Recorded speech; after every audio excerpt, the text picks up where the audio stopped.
சாண்டில்யனின் கடல்புறா பாகம் 3 அத்தியாயம் 10. கங்கதேவனின் விருப்பம். அக்கிரமந்திரத்துக்குள் நுழைந்து உள்ளறை வாயிற்படியில் நின்ற கங்கதேவன் நினைவிழந்து கிடந்த பலவர்மனை வினாடி பொழுதில் அடையாளம் கண்டுபிடித்து விட்டதையும், அப்படி அடையாளம் தெரிந்து விட்டதால் அவன் வாயிலிருந்து உதிர்த்த உக்கிர சொற்களையும், அந்த சொற்களை தொடர்ந்து தன்மீது திரும்பிய விபரீத பொருள் துலங்கிய பயங்கர பார்வையையும் கவனித்த இளைய பல்லவன், மீண்டும் ஒரு புயல் உருவாகிறது என்பதை புரிந்து கொண்டாலும் தன் மனதில் ஓடிய எண்ணங்களை வெளிக்கு காட்டாமல், நாளைந்து நாட்களாகவே இப்படித்தான் படுத்திருக்கிறார் என்று கங்கதேவனிடம் கூறினான். கங்கதேவன் உடனே பதிலேதும் சொல்லாமல் அந்த உள்ளறையை ஒரு முறை துழாவி பார்த்தான். பிறகு பலவர்மன் தலைப்புறத்தில் உட்கார்ந்து அவனுக்கு பணிவிடை செய்து கொண்டிருந்த காஞ்சனாதேவியை கவனித்தான். கடைசியில் காஞ்சனாதேவியை சுட்டிக்காட்டி, யார் இவள் என்று வினவினான். கங்கதேவன் பார்வையிலும் குரலிலும் இருந்த அவமரியாதையை கவனித்த போதும் உணர்ச்சிகளை பறக்கவிடாத இளைய பல்லவன், இவர்கள் தலைவரின் புதல்வி என்று தன் குரலில் மரியாதையையும் ஓரளவு கண்டிப்பையும் காட்டினான். கங்கதேவனின் ஆழ்ந்த சிறு விழிகள் பெரிதாகி விடுவன போல் ஒரு முறை பள்ளத்தில் உருண்டன. என்னிடம் போய் உதவாது என்று சொல்லவில்லை நான் என்று சீறினான் கங்கதேவன். நான் பொய்யேதும் சொல்லவில்லை என்று அடக்கமாகவே வந்தது இளைய பல்லவன் பதில். பலவர்மனுக்கு பெண் ஏது என்று மீண்டும் கேட்டான் கங்கதேவன். சொந்த பெண் இல்லை என்றான் இளைய பல்லவன். இவள் என கேட்டான் கங்கதேவன். வளர்ப்பு பெண் என பதில் உரைத்தான் இளைய பல்லவன். இவள் பெயர் என கேட்டான் கங்கதேவன். உண்மை பெயர் எனக்கு தெரியாது, ஆனால் அக்ஷய முனையில் இவளை மஞ்சள் அழகி என்று சொல்கிறார்கள் என்றான் இளைய பல்லவன். மஞ்சள் அழகி என்று பெயர் உண்டா என கேட்டான் கங்கதேவன். உண்மை பெயர் அல்ல, காரண பெயர். இவள் மேனி பொன்னை போல் மஞ்சள் நிறம் பெற்றிருப்பதால் மஞ்சள் அழகி என்று அங்குள்ளவர்கள் அழைக்கிறார்கள்.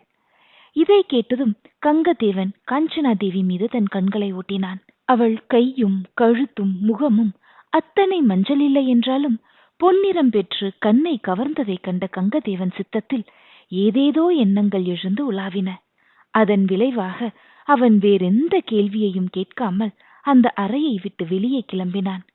அவனை தொடர்ந்து தளத்துக்கு வந்த இளைய பல்லவன் முகம் உணர்ச்சியற்று வெறும் கல்லாயிருந்தது. அவன் நடையிலும் ஒரு கடுமை இருந்ததை மற்ற மாலுமிகள் மட்டுமன்றி அமீரும் கண்டியத்தேவனும் கூட கவனித்தார்கள். இளைய பல்லவன் அக்கிரமந்திரத்துக்குள் சென்ற சமயத்தில் மருந்து கலவை போட கீழறைக்கு சென்றிருந்த சேந்தனும் அந்த சமயத்தில் உயரத்தளத்துக்கு வந்து இளைய பல்லவனின் உணர்ச்சிகளின் இறுக்கத்தை புரிந்து கொண்டு அதற்கு காரணம் புரியாமல் மிரண்ட விழிகளை மற்றவர் மீது ஓடவிட்டான். இளைய பல்லவன் உக்கிரத்துக்கு காரணம் சொல்லும் நிலையில் யாரும் இல்லை என்றாலும் அவனை கடும் சீற்றத்துக்குள்ளாக்கக்கூடிய சம்பவம் ஏதோ அக்கிரமந்திரத்தில் நடந்திருக்கிறது என்பதை மட்டும் அமீர் தெளிவாக புரிந்து கொண்டானாகையால் கங்கதேவனை தொடர்ந்து நடந்த இளைய பல்லவனை பின்பற்றி தானும் நடந்து சென்றான். கடல்புறாவின் தளத்தை மீண்டும் 2 முறைகள் சுற்றி பார்த்த கங்கதேவன் தன்னை தொடர்ந்து வந்த இளைய பல்லவனை நோக்கி திடீரென திரும்பி, இதில் ஏதோ சூட்சுமங்கள், யந்திர வசதிகள் இருப்பதாக சொன்னாயே என்று வினவினான். ஆம், இருக்கின்றன தலைவரே என்றான் இளைய பல்லவன் வரட்டு குரலில். காட்டு, பார்க்கிறேன் என்று கங்கதேவன் கேட்டான் இளைய பல்லவனை. இந்த சொற்களை கேட்டதும் அமீர் சற்று அயர்ந்து விட்டானே தவிர சிறிதும் அயராத இளைய பல்லவன், தளத்தில் நின்றபடி சூட்சுமங்களை நீங்கள் அறிய முடியாது தலைவரே. படகில் கடல் புறாவிலிருந்து சிறிது தூரம் தள்ளி நின்றால் இதன் சூட்சுமங்களை பார்க்க முடியும், புரிந்து கொள்ளவும் முடியும் என்றான். ஏன் அப்படி என்று வினவினான் கங்கதேவன். இருக்கிற சூட்சுமங்கள் இறக்கைகளுக்கு அடியில் இருக்கின்றன. தளத்திலிருந்து உருளைகளை திருப்பினால் இறக்கைகள் எழுந்து விரியும். அவற்றின் அடியில் இருக்கும் எந்திர வசதிகளை மேலிருந்து நீங்கள் எப்படி பார்க்க முடியும் என்று பதிலுக்கு இளைய பல்லவன் கேட்டு வைத்தான். கங்கதேவன் அதை பற்றி பிறகு சிரத்தை ஏதும் காட்டவில்லை. மீண்டும் யோசனையில் ஆழ்ந்து தனது பெரும் மீசையை தடவி விட்டு கொண்டான். அடுத்தபடி அவன் உதடுகளில் பழைய மந்தகாசம் நிலவியது. சரி கங்கதேவா, உன் மரக்கலங்களை இனி நீ துறைமுகத்துக்குள் கொண்டு வந்து விடலாம். போரில் ஏதாவது மரக்கலங்கள் சேதப்பட்டிருந்தால் பழுதும் பார்க்கலாம். உனக்கு வேண்டிய வசதிகளை செய்து தருகிறேன். என்ன வேண்டும் உனக்கு என்று கேட்டான் இளைய பல்லவன் தோள் மீது கையை போட்டுக்கொண்டு. அவன் உணர்ச்சிகளின் திடீர் மாறுதல், திடீரென தோள் மீது கையை போட்டு அவன் காட்டிய நீசப்பான்மை அனைத்தும் நல்லதற்கல்ல என்பதை புரிந்து கொண்ட இளைய பல்லவன் கங்கத்தேவன் போலவே நடிக்கத் தொடங்கி, தலைவர் உத்தரவுப்படி எதை வேண்டுமானாலும் செய்கிறேன். முதலில் சோழர் மரக்கலங்கள் 2ஐத்தான் பழுது பார்க்க வேண்டும். அவைதான் போரில் அதிகமாக பாதிக்கப்பட்டிருக்கின்றன. அவற்றை துறைமுக கரையில் உடனே இழுக்க அனுமதி வேண்டும் என்றான். அனுமதி கொடுக்கப்பட்டது. இதை சொல்லி இளைய பல்லவன் முதுகை ஆதரவுடன் தட்டினான் கங்கத்தேவன். தலைவர் அன்பு நிகரற்றது என்று பணிவை காட்டினான் இளைய பல்லவன். சரி, அடுத்தபடி கடல் புறாவை என்ன செய்ய உத்தேசம் என கேட்டான் கங்கத்தேவன். தங்கள் 4 கப்பல்களும் பழுது பார்க்க வேண்டிய சோழர் கப்பல்கள் 2, ஆக 6 கப்பல்கள்தான் துறைமுகத்தில் நிற்க முடியும். சோழர் கப்பல்கள் பழுது பார்க்கப்படும் வரை கடல் புறா துறைமுக வாயிலேயே நிற்பது நலம் அல்லவா என்று இளைய பல்லவன் தனது கருத்தையும் சொல்லி கங்கத்தேவனை யோசனை கேட்பது போல் கேள்வியாகவும் வசனத்தை தொடுத்தான். கங்கத்தேவன் தனது கையை இளைய பல்லவன் தோளிலிருந்து எடுத்துவிட்டு திரும்பி அவனை நோக்கினான். உனக்கு கடற்பழக்கம் நிரம்ப இருக்கிறது என்று சிலாகிக்கவும் செய்தான். இளைய பல்லவன் புன்முறுவல் செய்துவிட்டு சொன்னான், தொட்டில் பழக்கம் சுடுகாடு மட்டும் என்று தமிழர்கள் சொல்லுவார்கள். கடற்பழக்கமும் அப்படிப்பட்டதுதான் என்று. உண்மை உண்மை, உற்சாகத்துடன் உதிர்ந்தன கங்கத்தேவன் சொற்கள். ஆகவே கடலில் சிறு வயது முதல் பழகிவிட்டவர்களுக்கு எங்கு சென்றாலும் துறைமுக அமைப்பு, அங்குள்ள இடவசதி இவற்றை கவனிப்பது வழக்கமாகிவிடுகிறது என்று தான் பிறவி மாலுமி என்ற ஒரு பெரும் பொய்யை சர்வ சாதாரணமாக சொன்னான் இளைய பல்லவன். இதற்கு பிறகு கங்கத்தேவன் போக்கு அடியோடு மாறிவிட்டது. அவன் முகம் திடீரென மலர்ச்சி பெற்றது. கங்கத்தேவா, நானும் முன்னை போலத்தான் சிறுவயது முதல் கடலோடுகிறேன்.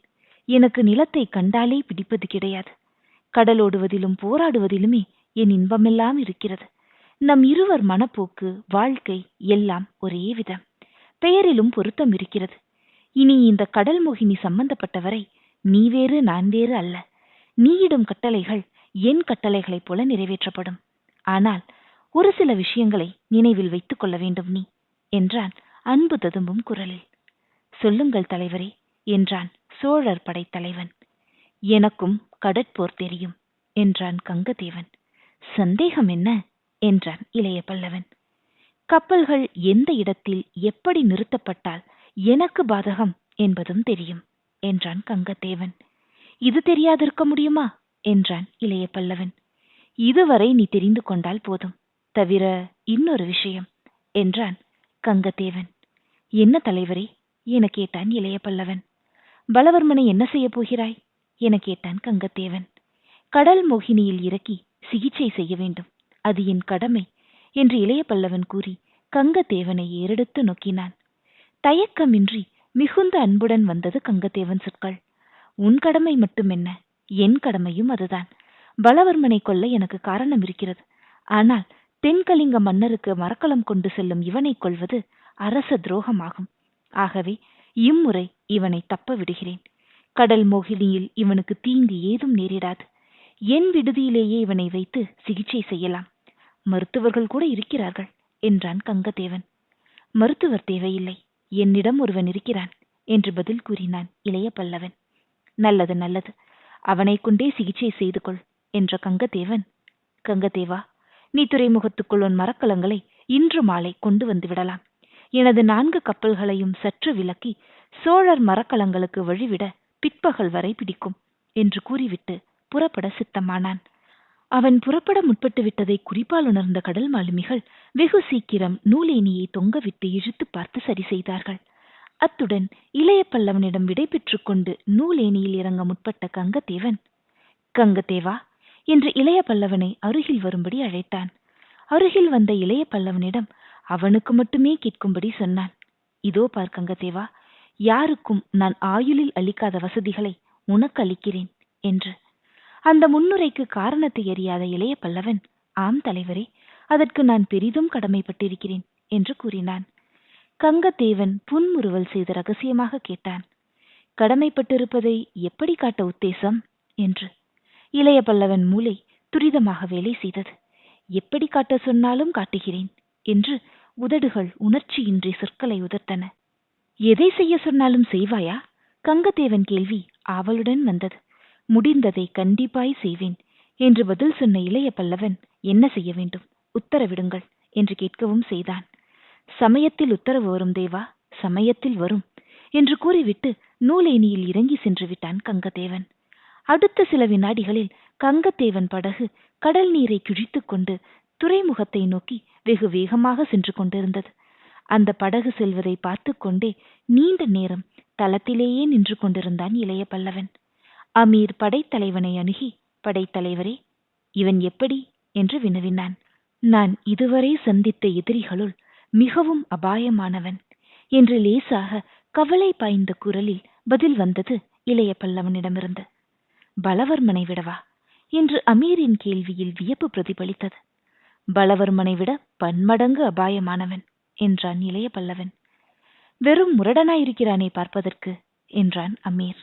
ஆம் என்றான் இளைய பல்லவன். பண்பாடு கூட இருப்பதாக தெரியவில்லை என்றான் அமீர். அந்த சொல்லுக்கே அங்கு இடமில்லை என்றான் இளைய பல்லவன்.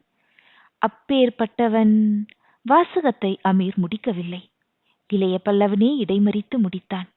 அப்பேற்பட்டவன் எப்படி புத்திசாலியாய் இருக்க முடியும் என்று கேட்கிறாய் அமீர். எனக்கும் வியப்பாகத்தான் இருக்கிறது. இவன் முரடன், பண்பே அறியாதவன். இருப்பினும் கூரிய புத்தி இருக்கிறது. நமது எண்ணங்களை நிமிட நேரத்தில் அலசி விடுகிறான். இவனிடம் நமது திறமை முழுவதையும் செலுத்த வேண்டிய அவசியம் இருக்கிறது. ஆகவே எச்சரிக்கையுடன் இரு அமீர். மற்றவர்களையும் எச்சரிக்கைப்படுத்திவை. சீக்கிரம் அவனிடம் இருந்து நான் செய்தி எதிர்பார்க்கிறேன். அமீரின் முகத்தில் கவலை தெரிந்தது. என்ன செய்தி எதிர்பார்க்கிறீர்கள் என்று வினவினான். என்னை சீக்கிரம் விருந்துக்கு அழைப்பான் என்றான் இளைய பல்லவன். எதற்கு? விஷம் வைத்துக் கொள்ளவா என கேட்டான் அமீர். அல்ல, என்னை திருப்தி செய்ய என்றான் இளைய பல்லவன். எதற்கு உங்களை திருப்தி செய்ய வேண்டும் கேட்டான் அமீர். ஏதோ ஒன்றை என்னிடம் எதிர்பார்க்கிறான் அவன் என்றான் இளைய பல்லவன். என்ன என்று ஊகிக்க முடியுமா உங்களால் என கேட்டான் அமீர். ஓரளவு ஊகிக்க முடியும், முழுவதும் ஊகிக்க முடியவில்லை என்றான் இளைய பல்லவன். அவன் எதிர்பார்ப்பது என கேட்டான் அமீர். இளைய பல்லவன் பதில் சொன்னான். அந்த பதில் அமீரை அப்படியே தூக்கி வாரி போட்டது. தங்கள் அபாயம் உச்ச நிலைக்கு செல்வதை உணர்ந்து கொண்டான் அமீர். அந்த உணர்வால் பெரும் கோபமும் அவன் முகத்தில் துளிர்விட்டது. விருந்துக்கு உங்களுடன் நானும் வருகிறேன் என்றான் அமீர் உக்கிரத்துடன். எதற்கு என்று வினவினான் இளைய பல்லவன். அந்த பாதகனை கொல்வதற்கு என்றான் அமீர். அவன் சொற்கள் நெருப்பு துண்டங்கள் என உதிர்ந்தன. அவன் வலது கையும் இடையிலிருந்த குருவால் ஒன்றை பயங்கரமாக தடவியது.